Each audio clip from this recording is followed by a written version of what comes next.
This is the moment we've all been waiting for the thousands in attendance and the millions watching around the world. Let's get ready to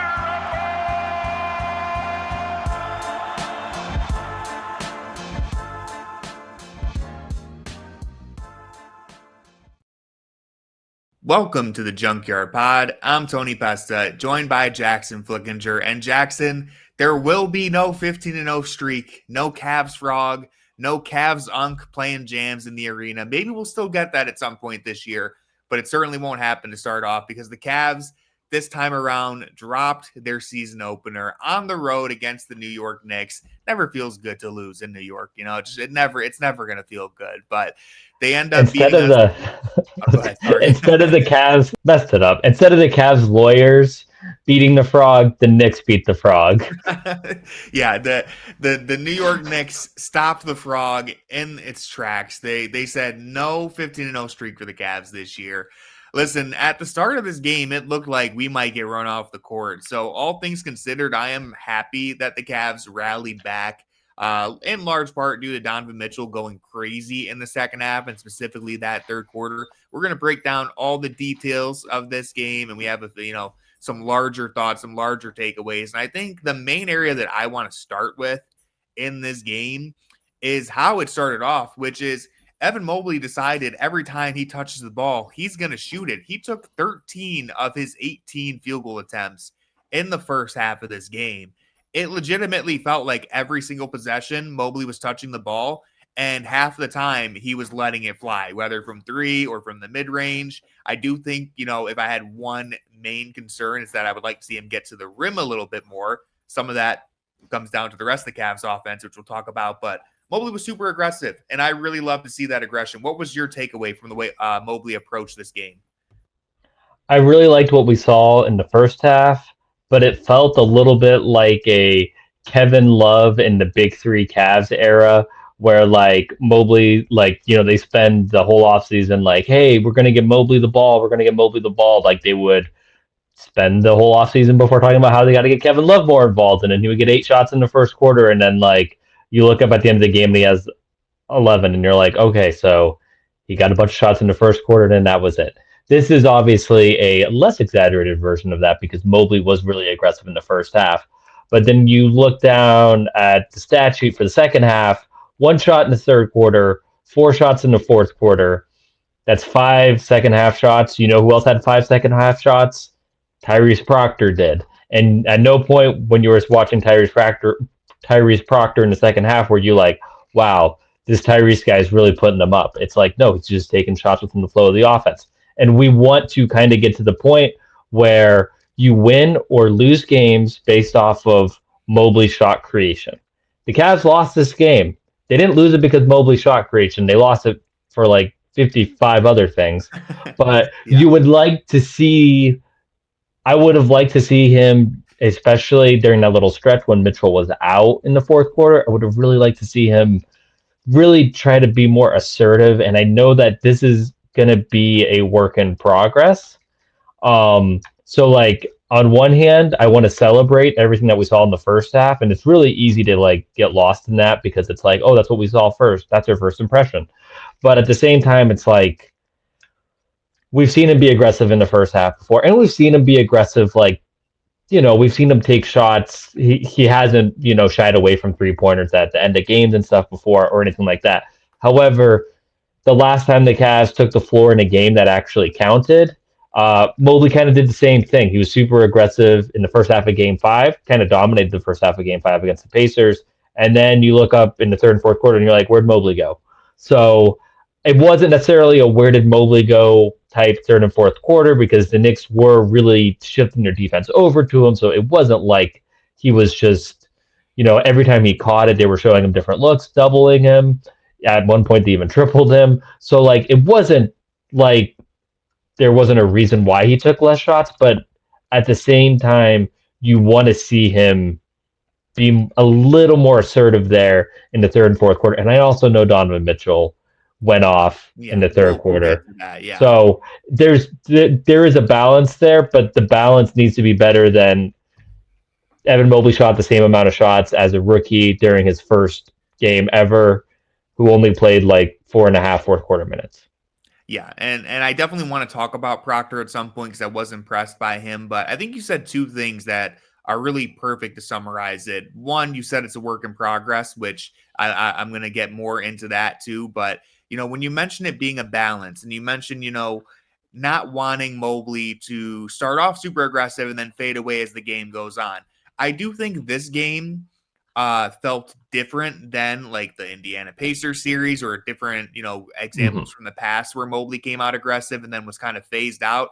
I do think this game, because Donovan Mitchell genuinely just caught fire and because of the way that the Knicks were defending Evan Mobley, I think it felt a little more natural that his shot attempts went down, but there is a trend, there is a history there. So I think it's right that you pointed that out and it's something to keep an eye on. But when you say it's a work in progress, that's really what this is going to be, right? And that's why I love that Mobley came out so aggressive, hunting for his own shot, because this is something we're going to talk a lot about probably throughout the season. At least I hope we will. I hope he continues to play like this. It's okay if Evan Mobley is inefficient on some nights. He shot 8 of 18 tonight, and that's okay because we have all regular season for him to figure it out. He's going to get to spend all 82 games, or at least all the games that he's healthy, figuring out where his spots are, what that balance is in terms of when do I need to be aggressive? When do I need to take a step back? When do I defer? That's what the regular season is for. I don't think the Cavs are too preoccupied with winning 64 games or anything like that. I think the main focus is going to be how do we approach each game and what is Evan Mobley's role in that? And to me, to start off the season this aggressive right away, and it backs up what they were saying entering the year, is that we do need Evan Mobley to step up. We need him to be the guy. I've said the entire time that Donovan Mitchell is still going to lead this team in scoring because he's just that good. And that's what he did tonight with 31 points. He was special in the second half. We know he's going to get hot and carry the team on his back at times, but you also need to know that Evan Mobley's right there on any given night and can carry the load too. And so it started off good. The 3-point shooting at times was really impressive. He had no hesitation letting it fly. I would say pretty easily this is the most aggressive we've seen him from the 3-point line. He, to the point where he was taking some threes that I wanted him to actually drive into the paint instead. One near the end of the game that he kind of took a pull-up 3 over Jalen Brunson. I thought he could have gotten downhill in that scenario, but at the same time, I'm like, hey, if Mobley's just unloading the clip, then this is what I want to see, because again, there's going to be growing pains. It's going to be a work in progress, but this is how you get to where you need Mobley to get to. This is the trial and error stuff that we have been asking for years. And we saw a bit of it last year, but a really big flash of it to start this season. Yeah, and I think that if this was game 1 of last season, I think we'd be on here talking about how Mobley's turned a corner and Mobley is, like he's taking the next step and all this stuff. And it's like, yes, this was a step in, and I do want to acknowledge that even after an All-NBA second team season, this was still a step in the right direction, I felt. But there's another step to go, and there's no reason why, like, he's perfectly capable of making that step this year, and I would just like to see that. I agree. And I think, that's basically all I have on Mobley from this game. He was great defensively, too. We're going to talk about him all year long. I don't want to shortchange Donovan Mitchell, but I do think we can mostly recap what he did tonight or recap it quickly because it was more of the same that we've seen from him. He's just a special offensive player. He was kind of quiet in the first half. You felt like entering this game, obviously, Darius Garland's out, Max Strus is out, DeAndre Hunter was a late scratch. You knew that at some point, Donovan Mitchell was going to have to take it upon himself to score. He waited a little bit. He didn't really get into it until the third quarter, but he came out guns blazing in the third quarter. I think you might have wrote it down in your takeaways. How many points did he have in that third quarter? Do you have it? I don't have it off the top of my head, but I know he scored 14 points in the first 5.5 minutes, and he assisted. He accounted for the Cavs' first 20 points in the fourth quarter because he had 2 assists to Sam Barrel threes. Yeah. So and they were down 15 at the break. So this isn't a game that is even close down the stretch if it's not for that stretch. Exactly. And shout out to Fear the Frogs. I believe they tweeted it at one point in the third quarter. I don't know what minute mark it was, but at one point in the third quarter, Merrill and Mitchell had all 22 of the Cavalier points. I thought Merrill was very good in this game as well. Also kind of took a minute to really wake up. It was that second half where he got, super active. But yeah, I Well, mean, listen, Jalen Tyson was not throwing him the ball when he was we open will because we will the discuss. Knicks were not covering Sam Merrill for some reason. Like every player gets a scouting report before the game. Like there's like a little piece of paper and it says like, number 5, don't leave number 5. Don't Like leave him nobody in the Knicks locker room read that before the game. So I don't know what was happening there. Tyson didn't get the memo to throw the ball to him, I guess. Mike Brown cut Sam Merrill in favor of Matthew Dellavedova when he was head coach of Sacramento Kings. He's not a Sam Merrill guy. So maybe he just told his team, like, guys, this guy sucks. Leave him open. Who cares? Sam had 19 points, shot 5 of 10 from the 3-point line. I thought he was all around awesome. He was a bucket. Now Donovan Mitchell. I thought he played great defense as well. He did. And I thought that like, because like he would get switched on to like a guard or like Brunson, and you're like, man, imagine if Merrill was guarding Brunson in 2023 instead of Jetty Osman. Things would have gone so differently. Sam Merrill defensively, I thought he was really good. There was a couple times where he got switched on to Brunson.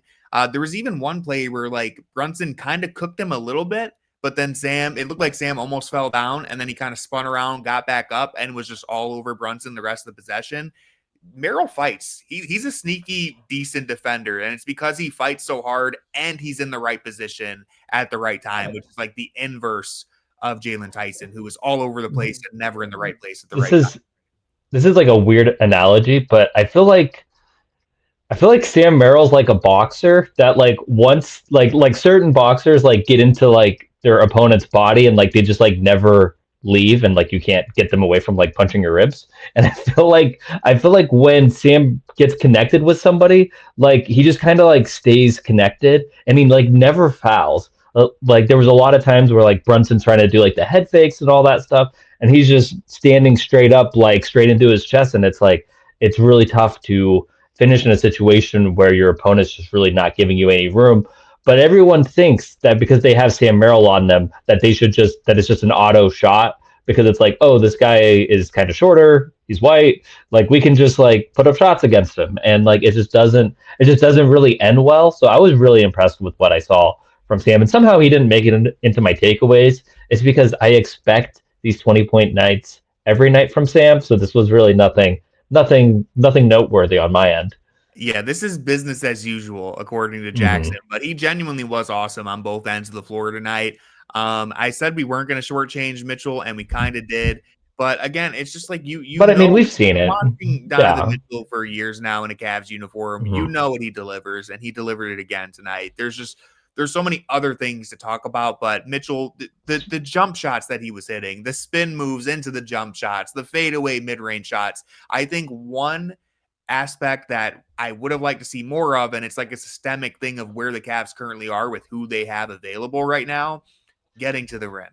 Getting to the rim was really difficult, even for Donovan Mitchell, even for Evan Mobley tonight, because the spacing around them wasn't great.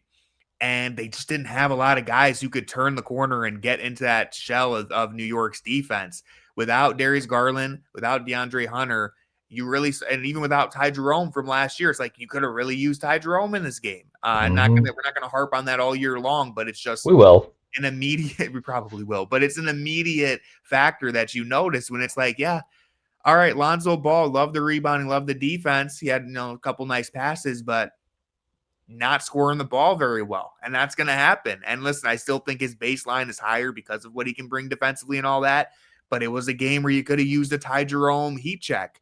Anthony Lima said that I just wanted to give him a shout out because he said something I thought was funny. Lonzo, his shot selection was LaMelo tonight. He took some really questionable threes that are kind of out of character for him. He hit one of them and then immediately shot like a really deep catch and shoot from about 5 feet behind the 3-point line. I still love the Lonzo Ball addition, and I think he was all around a plus tonight because of the defense, because of the playmaking, but the shot selection was a little questionable.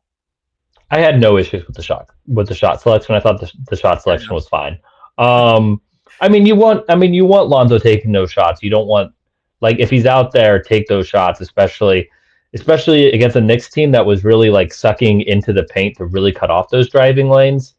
And I think a lot of times we talk about like you need spacing and 3-point shooter and to create these driving lanes where really the Knicks were the Knicks sort of knew that, hey, Sam Merrill's out there. He's only going to be taking threes for the most part. Dean Wade's only going to be taking threes. Like, these aren't guys that are going to take you off the dribble. Jalen Tyson's not taking you off the dribble. So they were able to really just like suck in and shrink the floor. And then when the ball did go out, aggressively close out without really any repercussions for doing so. And I think that that's a pretty good strategy to play against this Cavs team when you don't have Hunter and Garland. Like, that changes drastically when you have those two guys. But I thought the Knicks did a really good job of cutting off those driving lanes. It speaks to a larger issue that the Cavs are going to have when you have a lack of play shot creators, because I don't like using like playmakers because I think Lonzo's a playmaker, not a shot creator. Whereas like Ty Jerome is a shot creator, maybe not a playmaker. So I think that's going to be a problem. And that could be a problem even when they're fully healthy. But again, I think the Lonzo Ball addition was for the playoffs, even though he's played no playoff games. And the Ty Jerome loss is going to hurt most in the regular season, because this is a game where you could have seen last year. I know Ty Jerome's hurt now, but last year a fully healthy Ty Jerome could have came in there in like the second quarter. The Knicks are going on a run, and it's like Ty Jerome says, "You know what? I'm just going to make this 32-footer, and you're not going to stop me." So and those were genuinely like run. Like, he was so good at these like run ending shots. And I feel like today the Knicks just kept going on these runs, and the Cavs just sort of like had no answer, and they just kept taking threes, which is, a good thing, but not necessarily like a great thing when the other team's on a 12-0 run. Yeah, it really was. You mentioned this in the takeaways, and I know the broadcast mentioned it. It truly was a game of runs, which we know basketball is, but it's like every 5 minutes, the little thing would pop up on the screen. Cleveland on a 15-0 run. 5 minutes later, New York on a 21-2 run. It was like back and forth, and obviously the Knicks ended up carrying out with the dub. But to recap my thoughts on the offense, yeah, I mean, you basically hit on it pretty well. It's like going into this game with the players who were injured, you knew that the offense was going to look a bit clunky at times. Really struggled to have, any role players step up in terms of creating on the ball. Lots of guys hit threes. Dean Wade was awesome tonight too. We briefly mentioned him, but he had 10 points on 3 of 3 shooting. Larry Nance Jr. was really helpful tonight. Another 10 points on 2 of 2 3-point shooting. He knocked down the 2 threes and finished a lob. Also had 6 rebounds. And again, Lonzo Ball shot 1 of 7, but he finished as a -3, but it felt like he was the plus out there. The real issue to me is that we knew the offense was going to struggle at points, right? And we haven't even mentioned, maybe we did mention Jarrett Allen, absolute no-show. I'm sure people have seen the clip before the game. He did say, "Is it just me or are the lights brighter than expected in here?" And honestly, he's so real for saying that and then just dropping a throwback 2023 game. Like, he is honestly, that's hilarious. Shout out to Jarrett Allen. I don't know what he was thinking, but this night did not go his way. And then they didn't show a clip from him talking the rest of the night because I guess he just didn't say anything. They had to cut the rest of his mic'd up segment. But the reason why I had to throw him in there when I'm talking about the offense, I was actually going to transition to the defense, but I want to mention him one more time because, listen, Jarrett Allen was bad tonight. There's no excusing it. He needs to get more rebounds. He needs to make himself more available. But I think Jarrett Allen, of all players on the roster, is the one who's going to be as affected and as impacted as anyone when it comes to not having Darius Garland on the floor, because that's one guy who's not going to be able to facilitate to him, who he really counts on the most.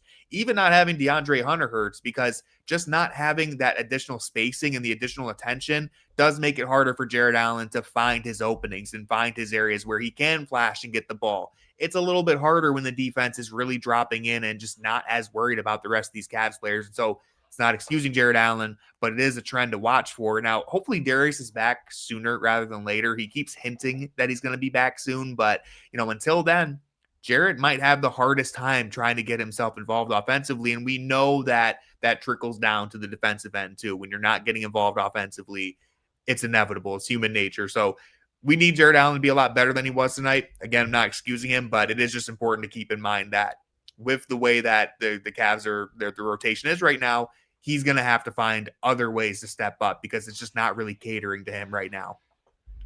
Yeah, and one of the things that we've seen is that like it's just the more you involve Evan Mobley, especially as a ball handler, the less you really can involve Jarrett Allen because he can't really space the floor. So you're really just having him either set off ball screens or he's just going to be standing in the dunker's position.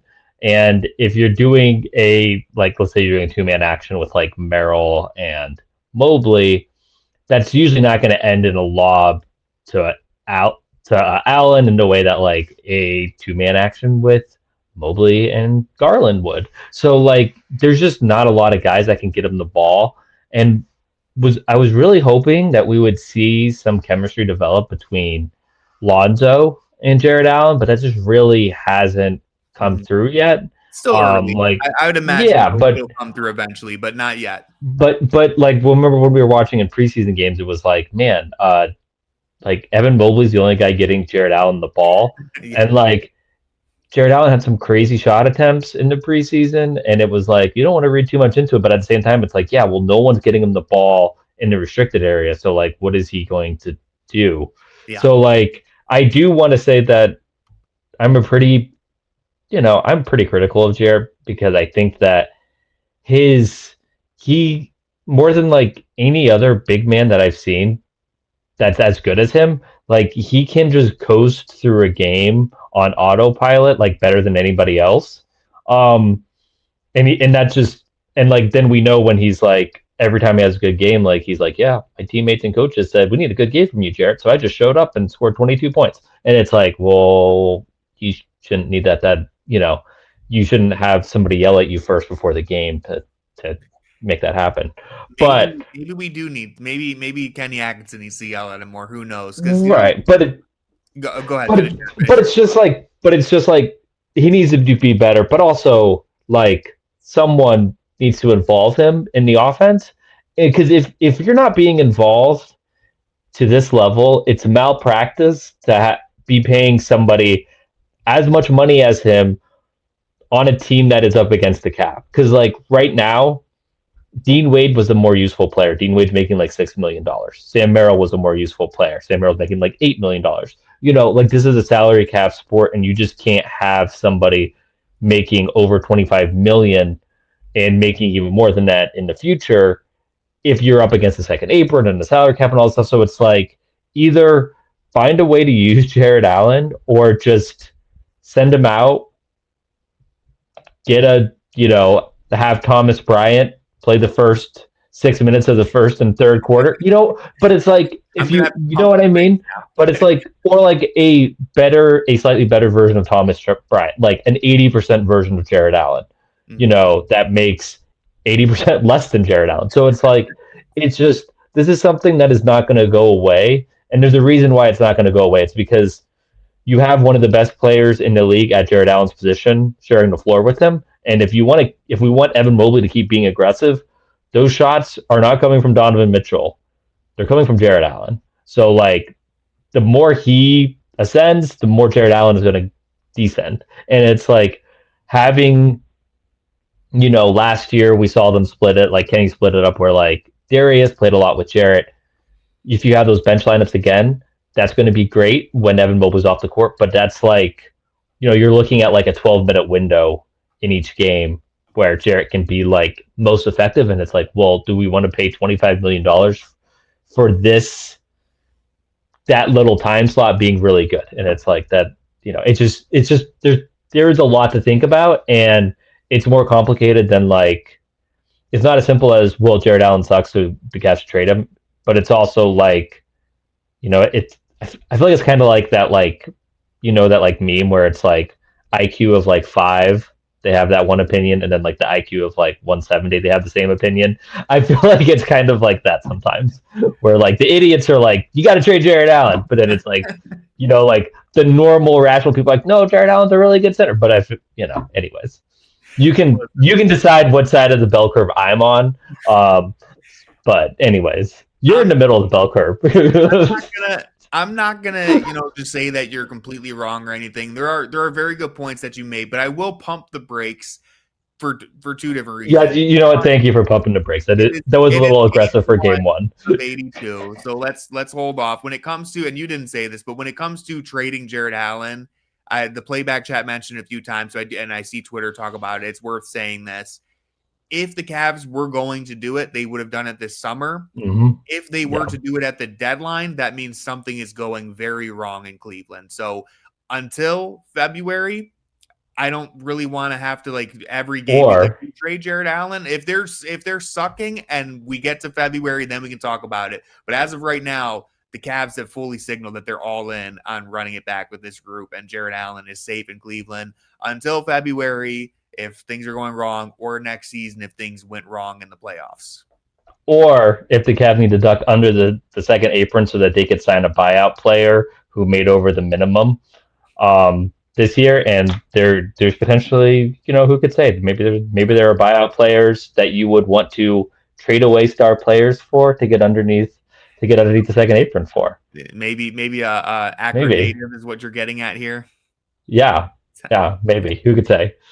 Well, the second reason why I wanted to pump the brakes on the Allen thing, and then we'll move on, it's also just, I mentioned this on the season preview me and Corey recorded, but here's the thing with Jarrett Allen. I have fully made peace with the fact that maybe once or twice a month, you're going to have a game where he just completely no-shows. The other 90% of the games, he's going to be either very, very helpful or just decent enough. He's going to have these games where he goes. But more often than not, the way that I put it, and I don't want to go too deep into this because I just dropped this take on the previous episode, but it's rare that Allen has a really bad game where everything else in Cleveland was going well, and I think today was closer to that. I think the Cavs were doing a decent amount of good things and Allen just kind of no-showed. But usually if Allen looks horrible and is ghosting, there's some other serious systemic issues going on. And I think tonight was some of that, not all of that, but some of that. And so when you get to your fourth or fifth most important player,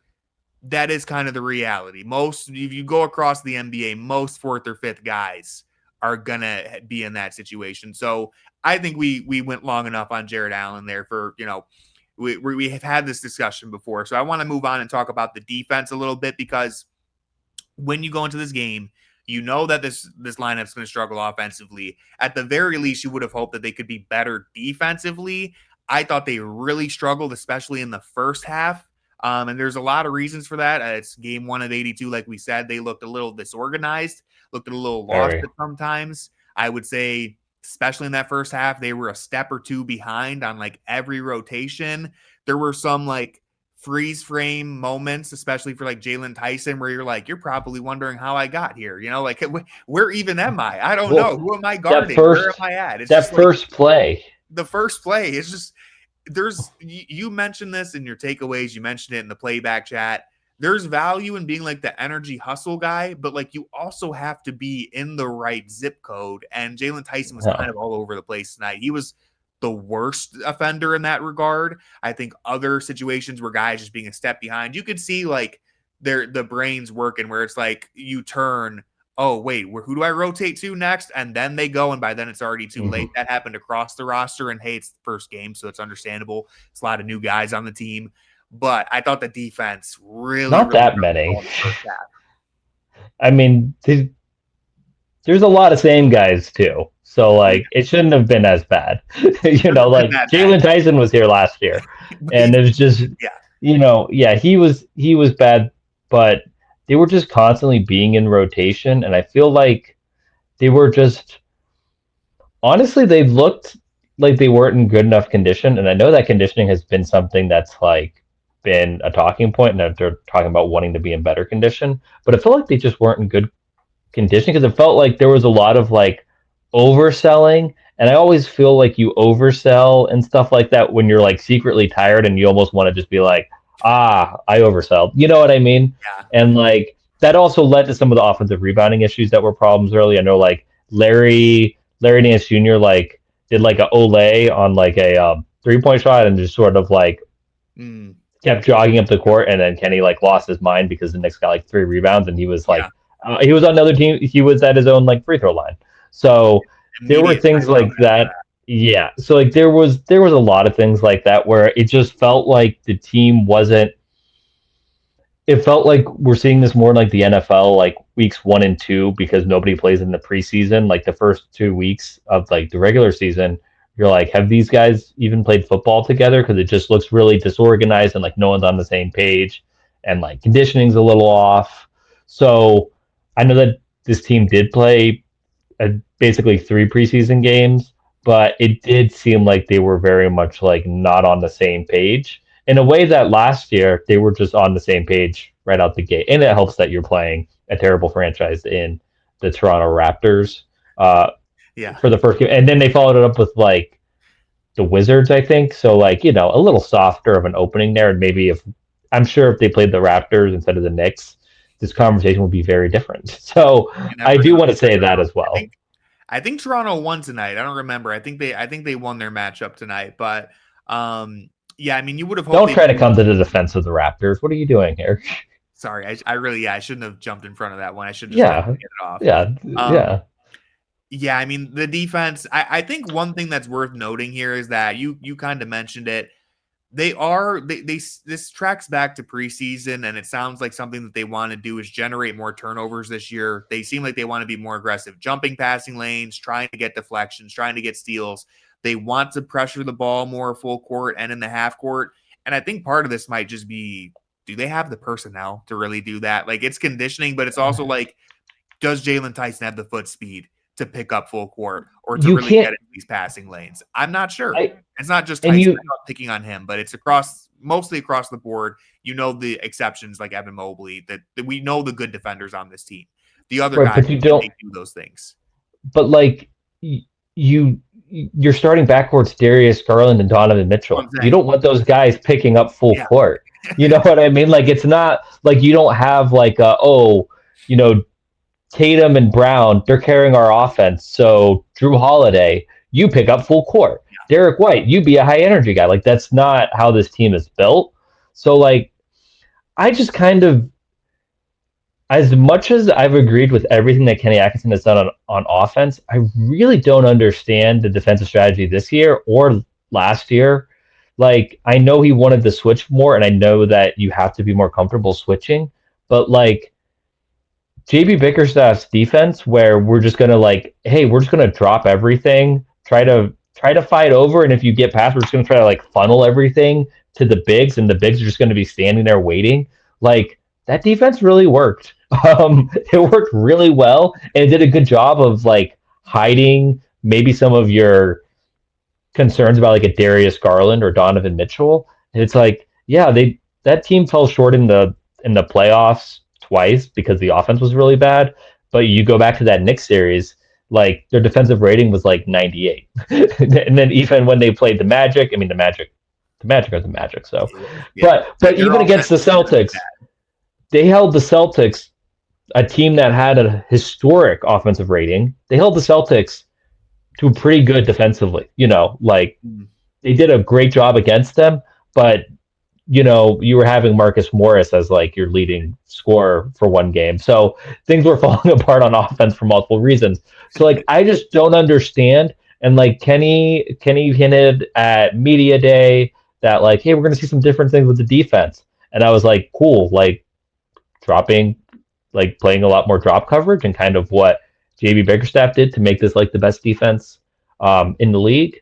No, we're just going to have, Craig Porter pick up full court more often, and it's just not going to work at all. And instead of personnel issue, is what I was getting at. I think it's conditioning and I think it's personnel. Yeah, and it's like you don't have your best defenders aren't so like the four best defenders on this team in order are like Evan Mobley, Dean Wade, Jarrett Allen, and then Lonzo Ball. Lonzo can get a lot of steals and deflections. Those other three guys are not big deflection steals guys. Like, that's not. Mobley could. I mean, Mobley, right? But, yeah, it's like they're guys who are like super, like Jarrett Allen and Dean Wade are super smart defenders, really good at rotating, really good at like anticipating the actions and stuff. And it's like they worked really well in a defense that just kind of dropped everything and sort of was like, hey, we're not going to let you finish at the rim. And it worked really well. Run your guy off the 3-point line, bring him inside, let Jarrett and Evan clean it up. And it's like, I just don't like getting away from that, because if you're playing that kind of style, you're just not getting in rotation as much as this team. Like, how often did you see somebody like trailing the ball or something like that? Like, it was just not a lot of good stuff. And I know it's game one, but it's like, we kind of saw this. An underrated thing about last year against the Pacers is the defense was non-existent the whole series. Like, we know the offense collapsed, but the Pacers got whatever they wanted, and that wasn't very good. So, and it just doesn't. It's like they put a defense together to beat the Boston Celtics, and they have yet to play the Boston Celtics, and no other team, let's run this down. Like, the Knicks aren't the Boston Celtics. The Thunder aren't the Boston Celtics. Nuggets aren't the Boston Celtics. The Magic certainly aren't. So it's like, these are the teams they're going to have to beat if they're going to win a championship. And it's like, their defense is not really set up to do that. And I just want to raise this concern now in October. So when we're talking about this in May, what is going on with the defense? We're like, well, we kind of talked about this. We're raising it now so that we can keep track of it. And I want to clarify. I think you made a great point, but just to clarify for everyone, what you're saying there is this defense was built in a way where if you play a team like the Celtics that jack up a bunch of threes, you don't want to drop and you want to be able to switch to take away the 3-point shot. Right now, the teams that you would be worried about, you could kind of just drop on a lot of them. You don't have to be as worried about switching everything and dropping against a team like the Orlando Magic, for example. You can go ahead and just drop on them. That's okay. So I think it's a really good point, and it's something that we're going to have to keep an eye on, because it's no secret that the Cavs want to get back to being an elite defense. I'm not sure if this is going to be the right way, because again, they were chasing the ball a lot tonight. And I don't know if you have the personnel. There's parts of this that I like, right? I want to try to generate more turnovers. I want to do that stuff, but it's going to be a work in progress. And again, I really don't want to just pick on Jalen Tyson, but I thought he looked rough out there. And, he barely played last year. So this is essentially almost a red shirt rookie season for him. It just didn't look great. And even offensively, I thought it was kind of funny. He was cutting in front of players who had the ball. There was one play in the third or fourth quarter where Mobley was trying to call Tyson to set a screen, and Tyson ghosts the screen, but then runs directly in front of where Mobley was trying to dribble. And it's he was playing better defense on Mobley than he was on Brunson throughout the night. It was kind of funny. But again, I'm not trying to just pick on Jalen Tyson, but it was a rough game for him. One last thing on the defense that I want to mention, just because, two very, very quick notes, actually. One, the Cavs got crushed on the glass. They got out rebounded 48-32. Kind of same old when you look at it. Guess what? It was not, the big dominating them. It was OG Anunoby with 14 rebounds. Towns had 11 as well, but it just it's the same thing that we've talked about a million times. They don't have a lot of rebounding outside of Allen and Mobley, and when one of them doesn't show up, the rest of this team can get crushed on the glass by, a good rebounding wing like OG Anunoby. And then the other thing that I wanted to mention, DeAndre Hunter, we're begging you to get a rebound. 0 rebounds tonight. Look at the box score, Tony. Who? DeAndre Hunter. Oh, DeAndre Hunter. Okay, yeah. Where is DeAndre Hunter when we need him? Where is he? Yeah, not getting any rebounds. The other thing that I wanted to mention really quick, just because I saw Twitter talking about this, the Knicks shot, I think, twice as many free throws tonight or something like that. Yeah, guess what, guys? The Cavs weren't getting to the free throw line because they weren't getting to the rim. This wasn't anything to do with the refs. Yeah. I know it's easy to blame it on that, but this had nothing to do with that. They weren't generating free throws. What was it like? I had the number 14 less shots in a restricted area or something like that. And then those shots. I have your takeaways pulled up. Let me find that. And then those shot attempts don't even count the times that you were going to the rim and got fouled. So they were just getting to the rim so much easier. 11 fewer shots. Easier. Yeah. So 11 fewer shots at the rim. And then that doesn't count all the free throws, Brunson drives, gets fouled, takes 2 free throws. They're not going to count that. So it's just the Cavs weren't getting to the rim, and the Knicks, they were getting to the rim. Yeah. Last loose thoughts here that I have. One thing that I forgot to mention with Jarrett Allen, we talked about, he's going to struggle because this team right now with their personnel isn't really going to be able to get him the ball. But one area that he's going to benefit from is the NBA rule change. You can do the full court heave now. Let it fly. He let it fly twice, once from half court, once from like 3/4 court. And you know what? I agree with you. You wrote this in the takeaways too, which I've mentioned them 3 times. So if you're listening to the pod, go check out Jackson's 11 takeaways from the season opener. It's very good. Allen's going to hit a few of these this year because he's clearly not afraid to take them, and he's getting close. And for anyone who doesn't know the rule change, it no longer counts as an individual missed shot if you take a full court or a half court heave at the end of the quarter. It just counts as a team miss. So it doesn't affect your box score. Jarrett Allen's going to let him fly. I want to, does he make more shots from beyond half court or 3-pointers within half court? What's Jarrett Allen's career high for threes in the season? Does he pass it this year? Probably 3. Shots? Yeah, but we're not counting those. So you count them if they go in, but no, but I'm saying, is he going to make 4 heaves and 3 made threes in the half court? I'm saying, which one is he going to make? Is he going to make more half court threes or more heaves? So his career high for threes in a season is 6. I don't think he makes more than 6 heaves. Will he make more heaves this season? I would bet on it. Yeah, more heaves than regular threes this season because he's gonna hit at least 2. He's gonna get at least 2. He's gonna. Yeah. What season did he have 6 made threes? Let me find this real quick. Sorry, my Mac is lagging a little bit. His rookie season, actually. Rookie and sophomore seasons. He shot 6 of 45 as a rookie and 6 of 45. Oh, wait, no, I'm lying. That's not his rookie season. Hold on. His sophomore There's no way he shot 45 threes in a season once? Yeah, his sophomore year, he shot 45 threes in a season. Don't know what they were trying. That's wild. That's wild. That's one every other game. Is this? I just want to verify. That's a decent amount. Jackson coach this team. Hold on, give me 1 second. Sorry, we're derailing. What year? I have to know. Yes, Kenny Atkinson was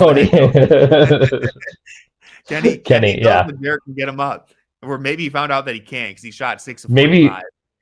Maybe that's why Kenny's trying to put the governor back on. It's we're not doing that anymore, man. All right, I have one last take, and then we can get out of here because we got to talk about Tyrese Proctor a little bit.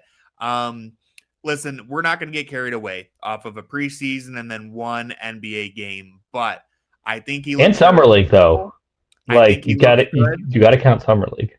Summer league as well. Yeah. Listen, if Proctor ends up being a rotational player for this team this season, I think it would probably, in hindsight, it'll probably be one of the most no-brainer things ever because, of course, the 6'5", 6'6" guard who plays good defense and can play without the ball and catch and shoot at a high rate. Of course, that guy could play minutes on an NBA team. It would be no duh. Will it happen? A rookie guard playing minutes on a team that's won 64 games trying to win the title. I still don't want to get too carried away, but I will say when the Cavs are healthy, I think Tyrese Proctor probably takes over Craig's minutes and Tyson's minutes. I would not be surprised if by December it's Proctor. Proctor played more minutes than Porter tonight. I think he already kind of took his place in the rotation. I wouldn't be surprised that's a full-time thing. I think that if you can dribble and you can shoot and you're comfortable doing it on an NBA court, you really have a leg up on the competition. Because I know it sounds really stupid and oversimplistic, but he's somebody who's not afraid to put the ball on the ground. We saw that multiple times, putting the ball on the ground, bringing the ball up the court. He's not afraid to do that. Not afraid to take an open shot. And he does have the wingspan. He's in the right place. He has a lot of lateral quickness. He's used to. This is something that I think is super important when we talk about the Jalen Tyson experience, because I'm not somebody who's ready to write off Jalen Tyson because I think he has a lot of natural skills, but like the skills that he has, he can't really display because he went from I'm the best player on my team to even last year with the Charge, like I get to touch the ball every time I want to like now you're in the starting lineup with Donovan Mitchell and Evan Mobley, two All NBA players. Now I don't get to touch the ball, so like that's a very different role. And we're talking about Tyrese Proctor, who was on an absolutely loaded Duke team, who was not touching the ball. He was a role player to Cooper Flag and some of the other guys that I'm forgetting because I don't watch college basketball. But he was not like he was not somebody touching the ball every play. He was not somebody who like he had to play off ball. He had to find other ways to be effective. He had to be a high energy hustle guy to make everything else work. And he did. So like he's coming into a role that he's already played at a very high level in college, as opposed to Jalen Tyson, who I probably think is more skilled, honestly, but is being asked to play a completely different role than he's ever played before. And you just don't know if he's ever going to be able to play the role that the Cavs want him to. So for the time being, Tyrese Proctor looks a lot more ready to give you those NBA minutes than a Jalen Tyson does, than a Craig Porter Jr., who we could say all the same things that I just said about Tyson, can say it about CPJ too, who went to a small school, had the ball all the time, etc. Yeah, I think that was very fair and well said about Tyson. I've been very mean to Tyson today, so I do want to acknowledge that. Yeah, I mean, Cavs are trying to make him a brand new player, a player that he's never been before, really, right? It's going to take some time. It's going to take a lot of growing pains. He's clearly bought into doing it, and clearly the Cavs have some faith in him because they picked up his third year here. So, we're going to you always pick up the third year. So still, it's like unless you're like Anthony Bennett, you pick the third year.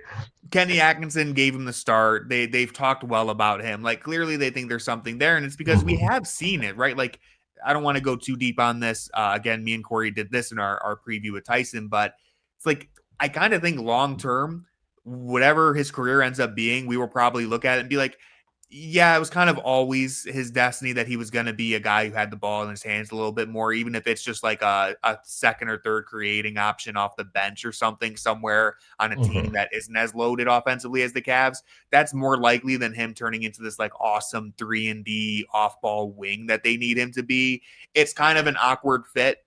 Many of the same things that kind of fell onto Okoro's lap have been given to Tyson now, and it's like it's just hard to make someone a player that they're not. They're different players in many ways, but in terms of just forcing them into a role that isn't like a perfect fit, that's hard.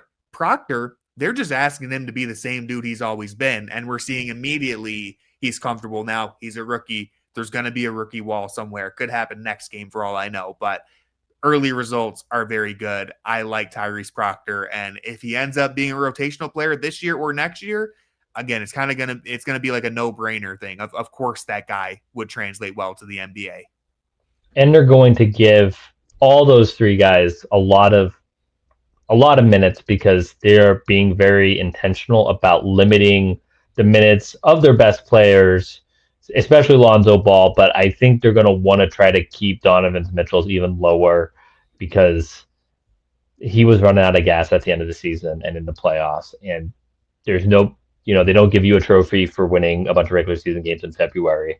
So I think the Cavs are going to be a lot more intentional than even last year with trying to keep a super expanded rotation.